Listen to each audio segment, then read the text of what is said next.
জয় শ্ৰী ৰাধে কৃষ্ণ।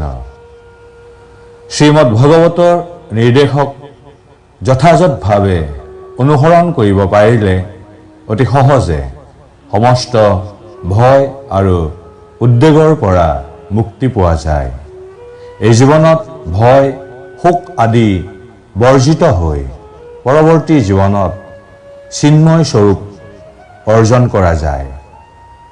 কোনোবাই যদি আন্তৰিকভাৱে আৰু অত্যন্ত গুৰুত্ব সহকাৰে ভগৱত গীতা পাঠ কৰে, তেনেহ'লে ভগৱানৰ কৰোণাত তেওঁৰ জীৱনৰ অতীতৰ সমস্ত পাপ কৰ্মৰ ফলে তেওঁক প্ৰভাৱিত কৰিব নোৱাৰে।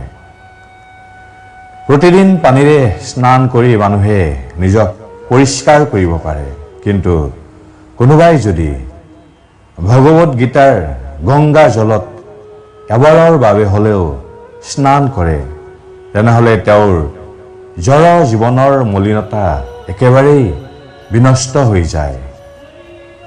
যিহেতু ভগৱত গীতাৰ বাণী স্বয়ং পৰম পুৰুষোত্তম ভগৱানৰ মুখৰ বাণী, সেয়েহে এই গ্ৰন্থ পাঠ কৰিলে অন্য কোনো বৈদিক সাহিত্য পাঠ কৰাৰ প্ৰয়োজন নাই।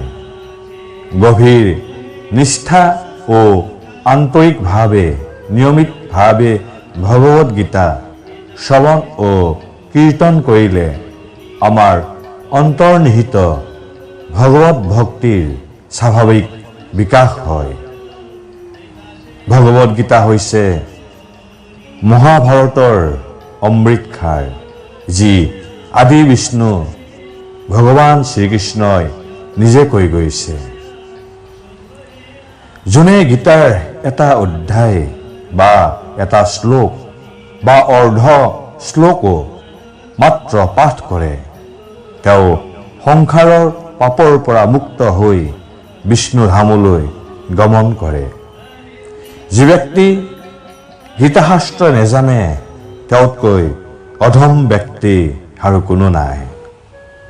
দৈৱকী নন্দন ভগৱান শ্ৰীকৃষ্ণ গীতা পাঠ কৰিলে যি ধৰণে সন্তুষ্ট হয়, বেদ অধ্যয়ন, দান, যজ্ঞ, তীৰ্থ ভ্ৰমণ বা ব্ৰত ইত্যাদিৰ দ্বাৰা তেনেকুৱা সন্তুষ্ট লাভ নকৰে। যোনে যত্ন সহকাৰে গীতাৰ অৰ্থ শ্ৰৱণ কৰে আৰু অন্য ব্যক্তিকো শ্ৰৱণ কৰায়, তেওঁ পৰম পদ বৈকুণ্ঠ ধাম লাভ কৰে।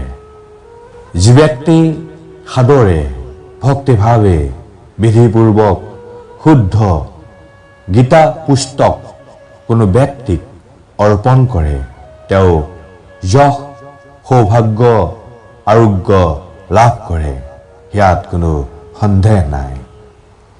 যি ঘৰত গীতা অৰ্চিত হয়, সেই ঘৰত কেতিয়াও অভিশাপ বা ব্যভিচাৰ উৎপন্ন দুখ প্ৰৱেশ কৰিব নোৱাৰে। কেতিয়াও সেই ঘৰত ত্ৰিপাপ, ক্লেশ, পাপ, দুৰ্গতি বা নৰক ভয় নাথাকে। সদায় গীতা অধ্যয়ন কৰি দেহত বা দেহ ত্যাগৰ পিছত দেহ ৰক্ষক ৰূপে দেৱতা, ঋষি বা যোগীসকলে অৱস্থান কৰে। গীতা এই শব্দ উচ্চাৰণৰ দ্বাৰা মৃত্যু হ'লেও সদ্গতি লাভ হয়। গীতা পাঠত উচ্চ নিষ্কুলৰ বিচাৰ নাই। শ্ৰদ্ধালু মাত্ৰাই গীতা পাঠ কৰাৰ অধিকাৰী, যিহেতু সমস্ত জ্ঞানৰ ভিতৰত গীতা ব্ৰহ্ম স্বৰূপিণী। জয় প্ৰভু জগন্নাথ। হৰে কৃষ্ণ হৰে কৃষ্ণ হৰে কৃষ্ণ।